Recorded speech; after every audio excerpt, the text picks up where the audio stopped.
नाव माझं अदिती, नवरा माझा हौशी. समाधानरावांचं नाव घेते मकर संक्रांतीच्या दिवशी. मकर संक्रांतीच्या तुम्हा सगळ्यांना खूप खूप शुभेच्छा. आज मी गेले होते ओवसण्यासाठी. आमच्या इकडे पंढरपूरला ओवसलं जातं, पण मला महाराष्ट्रातल्या वेगळ्या वेगळ्या ठिकाणच्या वेगवेगळ्या पद्धती आज मला माहिती झाल्या.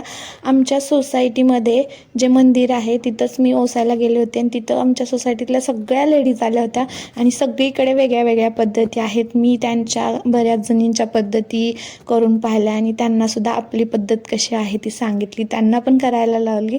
तर हे सगळं अनुभवायला खूप छान आहे. सोसायटीमध्ये राहायचा हाच फायदा आहे की सगळीकडच्या वेगळ्या वेगळ्या पद्धती कळतात, वेगळं वेगळं जेवण वेगळ्या वेगळ्या ठिकाणी. तशी पद्धत एकच असते, थोडंसं वेगळं असतं त्यांचं. ही संक्रांत ही पूर्ण आपल्या भारतामध्ये केली जाते. वेगळ्या वेगळ्या ठिकाणी वेगळी नावं आहेत, फक्त सगळीकडे सेमच केलं जातं. थोडीशी पद्धत वेगळी आहे, बाकी काही नाही. मी गेले होते आमच्या सोसायटीमधल्या मंदिरामध्ये. मंदिरात हे तसं गणपतीचं मंदिर आहे, पण इथं विठ्ठल रुक्माईची मूर्ती ठेवली. तर रुक्माईला छान ओवसलं, ओटी भरली तिची आणि सगळ्या देवांना तिळगुळ दिले. आणि त्यानंतर बाहेर माझ्या मैत्रिणी बसल्या होत्या आणि बाकी पण ओळखीच्या काकू ते आल्या होत्या. त्यांना सगळ्यांना ओवसला. आता ह्या काकू त्यांच्याकडची पद्धत मला सांगत होते की त्यांच्या इकडे कसं असतं. आपल्या इकडे पंढरपूरला थोडी वेगळी पद्धत असते, त्यांच्या इकडे थोडी वेगळी पद्धत असते. त्यांच्या इकडं वाण जो असतो तो ओटीला नाही, ते डोक्यावरून सोडतात. तर मी म्हटलं चला त्यांची पद्धत करून बघू, आणि त्यांनी सुद्धा आपली पद्धत करून पाहिली. तर त्यानंतर तिथं ह्या ज्या दिसत आहे व्हिडिओमध्ये, ह्या आमच्या सोसायटीतल्या पुजारी काकू आहेत.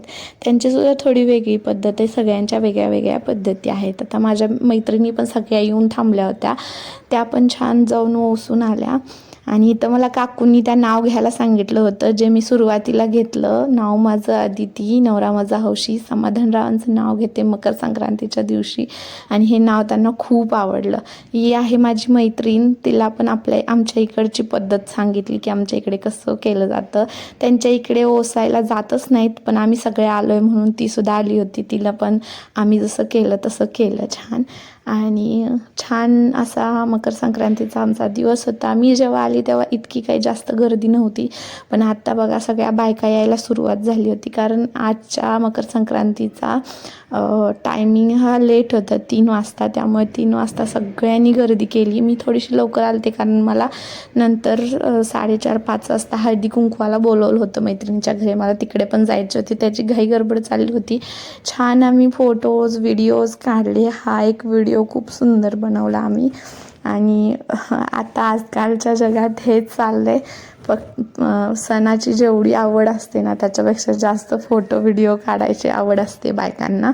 मला सुद्धा आहे. छान व्हिडिओज फोटोज काढले आम्ही. एकमेकीला तिळगुळ भरवलं, ओटी भरली, हळदी कुंकू लावलं. आणि आता रोज आम्ही एकेकीच्या घरी हळदी कुंकू ठेवणार आहोत. ते पण तुम्हाला आपल्या व्लॉगमध्ये बघायला भेटेलच. आणि इथून मी आता जाणार आहे हळदी कुंकूसाठी माझ्या मैत्रिणींच्या घरी, जिची सोसायटी आमच्या घरापासून थोडी दूर आहे. माझ्या दुसऱ्या 2-3 फ्रेंड्स आहेत, त्यांना घेऊन मी तिकडे जाणार आहे आता.